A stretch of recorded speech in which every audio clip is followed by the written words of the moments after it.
أهلا بكم من جديد. احنا هنا أمام أحد مباني الكونغرس الأمريكي. كونغرس له عدد من المباني، وزي ما انتم شايفين العلم الأمريكي منكس، هاف ماست زي ما بيقولوا هنا في أمريكا. طبعا عقب أحداث بوسطن، التفجيرات اللي في بوسطن اللي تم القبض بعدها بيوم واحد على وأحد المشتبه فيهم من مرتكبي هذه الأحداث، وكان في الآخر قتل في الاشتباكات. هنحاول نستمع في هذا الجزء من التغطية أو من وجودنا هنا في واشنطن لرأي الكتاب والصحفيين والإدارة الأمريكية لما يحدث هنا في واشنطن. كيف ينظرون إلى مصر بعد عامين من الثورة؟ هل مازال دعمهم للإدارة المصرية هو نفس الدعم؟ كيف ينظرون لقضية الحريات، لقضية المرأة، لقضية الأقباط، لقضية حرية الإعلام؟ كل هذه الأسئلة هنسألها. هل هناك دعم اقتصادي مستمر أيا كانت الظروف، أم هذا الدعم مرتبط بعدد من المبادئ الأمريكية الأساسية حول الحريات والمرأة والأقباط والأقليات وما إلى ذلك؟ هذا الجزء هنحاول نستمع فيه إلى آراء مختلفة من داخل أروقة صنع القرار الأمريكي في العاصمة واشنطن.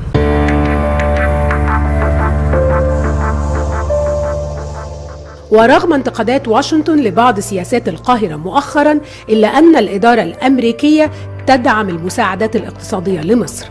فقد قدمت واشنطن 190 مليون دولار أعلنها كاري في زيارته الأخيرة للقاهرة، وهناك 260 مليون أخرى مرتبطة بتوقيع مصر على اتفاق صندوق النقد. نائب وزير الخارجية الأمريكي هورماتس أكد أن هذه المساعدات هي مساعدات للاقتصاد المصري وليس للنظام المصري. أما قضايا الحريات ومشروع قانون الجمعيات الأهلية وحريات الصحافة والأقباط وغيرها فتبقى أسئلة تقلق واشنطن مؤخراً.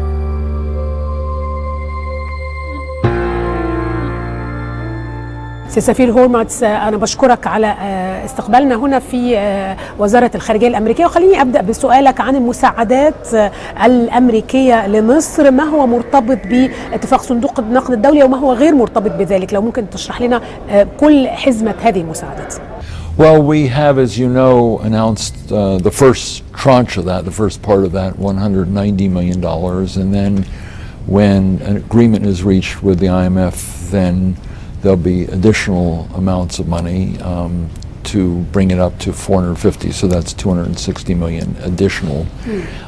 So we're waiting for Egypt to reach an agreement with the IMF. But the important thing, I think, having had conversations with key Egyptian ministers and the central bank governor during the IMF meetings that were just held, is that I know Egypt is working very hard, the Egyptian government is working very hard on a homegrown economic reform program which deals with issues like taxes and subsidies and other things. I know also the government is working very hard to develop a consensus with other parties and other groups in the country to develop a sort of common view that important reforms are needed. Those important reforms are needed even if there were no IMF negotiations. Those reforms would be needed, but the added benefit of coming up with a good program that will help Egypt is that we'll also get money from the IMF, and that money from the IMF will in turn trigger additional money from the United States, and we expect from other countries and other sources as well, like the World Bank. ما هو تقييمك لمفاوضات صندوق النقد الدولي مع مصر؟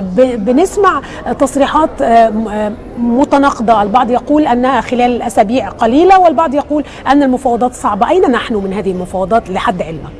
It's very difficult to predict a date because these are negotiations, and the negotiations depend on both parties working things out with one another. But I know from my conversations with the IMF, and I know from my conversations with the Egyptian authorities, the finance minister and the central bank governor, that a lot of work's being done in order to reach an agreement. Well, the Congress is very clear that when they support funds for any country, they want to make sure that the funds are well utilized, and we think that by conditioning a portion of the funds, not all the funds, because already we've promised 190 million without an IMF deal because Egypt was working toward a deal.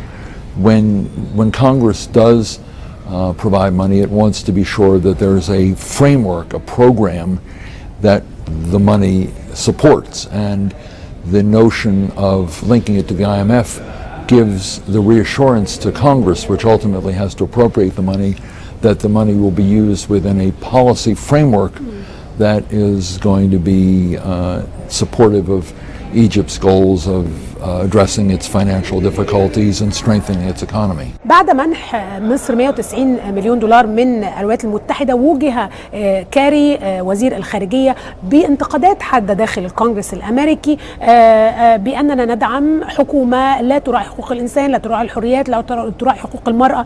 كيف تواجهون ذلك؟ We're very clear about the importance we attach to human rights issues, freedom of religion, opportunities for women, freedom of expression, a whole range of things. We are very clear in all the conversations we have in Egypt about those being very high priorities for the United States in terms of our relationship with Egypt.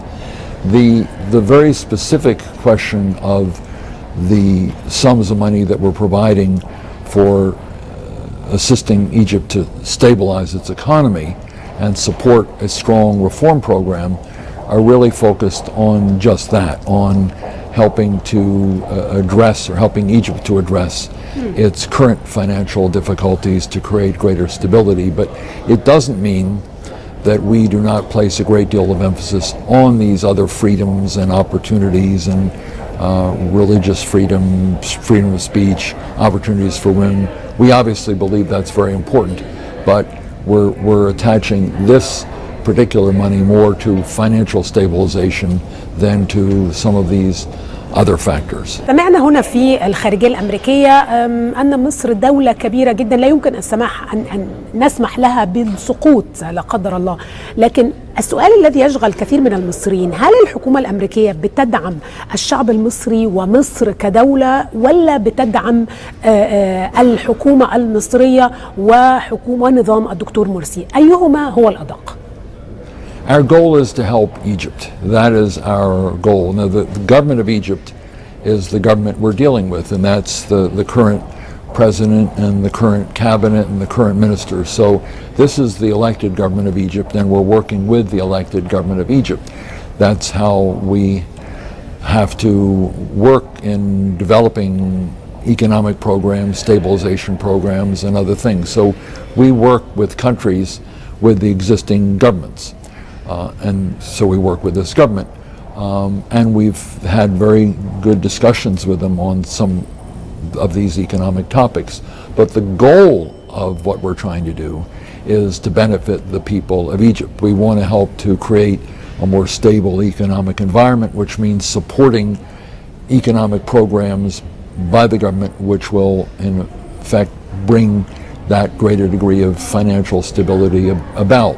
We're also going to announce very shortly programs that will help with respect to scholarships, educational programs for Egyptians in technology and other fields in Egypt and elsewhere. We have in Egypt and in the United States in particular, so people can come here to study engineering, sciences, math, and other things, to give young Egyptians an opportunity at enhanced education. So that will help a large number of people. We also have a large number of aid programs throughout Egypt addressing a wide range of issues in many of the governorates. So the financial part of the program that we've been discussing, the $450 million, is really designed at financial stabilization, which we think will help all of Egypt by creating greater stability. But we also have a variety of other programs that are really directed at the needs of individual people throughout the country. So the goal is to help the Egyptian people. That is our objective. قلتم أن هذه المساعدات مرتبطة باتفاق صندوق النقد الدولي والتوقيع على هذا الاتفاق. هل يعني تربطون هذه المساعدات أو مساعدات أخرى ربما بقيم الحرية، حرية المرأة، حرية الصحافة، human rights أو حقوق الإنسان، وهي مبادئ عالمية ومبادئ أمريكية أيضا كما دائما تقولون؟ هل هناك ارتباط بين المساعدات وبين هذه القيم؟ Well, I don't want to speculate on what would happen if things stay as they are. We're making a very clear point. In fact, I gave a speech last week to a joint meeting of the AmCham in Cairo plus the Chamber of Commerce here, and made a very clear point that, for instance, the NGO law. We have a lot of problems with the NGO law. We think there are a number of very serious difficulties that need to be corrected. We've had very candid conversations with the government of Egypt about a number of things in that area and others. Since you mentioned that, that's one example. But we clearly want to make sure that our views are understood by the government of Egypt. And it's not just the United States, it's Western Europe, it's other countries who are looking to this government to ensure the rights of women, to ensure freedom of speech, to ensure that NGOs can operate effectively in Egypt, and we will continue to make those, and we believe the government of Egypt is listening, but more importantly, we believe the government of Egypt, to the extent it wants to develop a broader base of support, will respond to some of these concerns in the interest of the Egyptian people, which is the group that elected it. أيضا هناك أصوات داخل الكونغرس ترفض استمرار المعونة العسكرية $1.3 مليار. ما هو موقف الإدارة من هذه المعونة؟ Well, it's been debated, but I don't think there is an acrimonious debate on this issue. I think that money, for a variety of reasons, is likely to continue. And while it's controversial in some quarters, I think there's a general view that assistance will continue for a variety of reasons.